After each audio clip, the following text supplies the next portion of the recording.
ભાઈ હા આ પાત્ર છે આપણે સ્ટીલનું પાત્ર એ બહુ ઘીનું કહેવાય. હા બરોબર. એટલે શું આનું નામ શું ક્રિયા કરી છે? આ રહ્યું ને હવે આજે રંગાડું કર્યું કુતરાને ધર્માદો રંગાડું કર્યું હોય એટલે રંગાડું કર્યું એટલે આને વેલ કહેવામાં આવે. બરોબર. આનું નામ વેલ કહેવાય. વેલ. હા પેલા કાચી માટલીના હતા હા. અત્યારે સ્ટીલના થઈ ગયા છે. બરોબર. એટલે આપણે રંગાડું કર્યું એટલે ગામમાં કૂતરાને નાખી દેવાનું. બરોબર. અને નાખ્યા પછી આ 4 દિવસે 4 મોકલવા આપણે.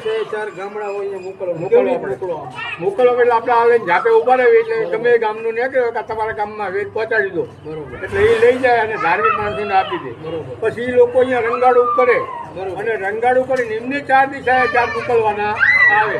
આના સિવાય આપણે જાતે કરીએ એના સિવાય કોઈ બહારનું વિચારો હા હા આના સિવાય આપણે મરણતિથિ હોય આપણે કાણા કરતા હોય તો ત્યાં રંગાડું સ્પેશિયલ રંગાડું સ્પેશિયલ હા. કરવું પડે ફરજિયાત. બરોબર. અને 4 દિવસે 4 વેલ મોકલાવી પડે. ગાયુંને પૂરા નાખે, હા. ચકલાના દાણા નાખે, કૂતરા આ નાખે, કૂતરાને મોકલાવી પડે. મોકલાવી પડે. હા. તો અને ભાઈ આ વેલ જઈને એ પછી આ ગામથી આ ગામ કરતા આખી દુનિયામાં ફરે. એક ગામ વાળો બીજે મોકલાવે. બીજે મોકલાવે. મોર પછી કૂતરાને ભોજન મળી રહે. ભોજન મળી રહે. તો આ છે રંગાડું ઉકળીની વેલ.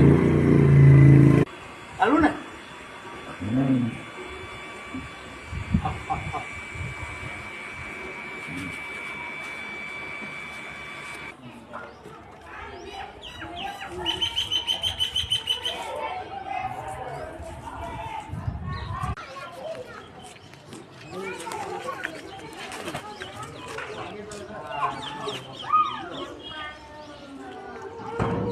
વેલની ઉખડી રંગાડાની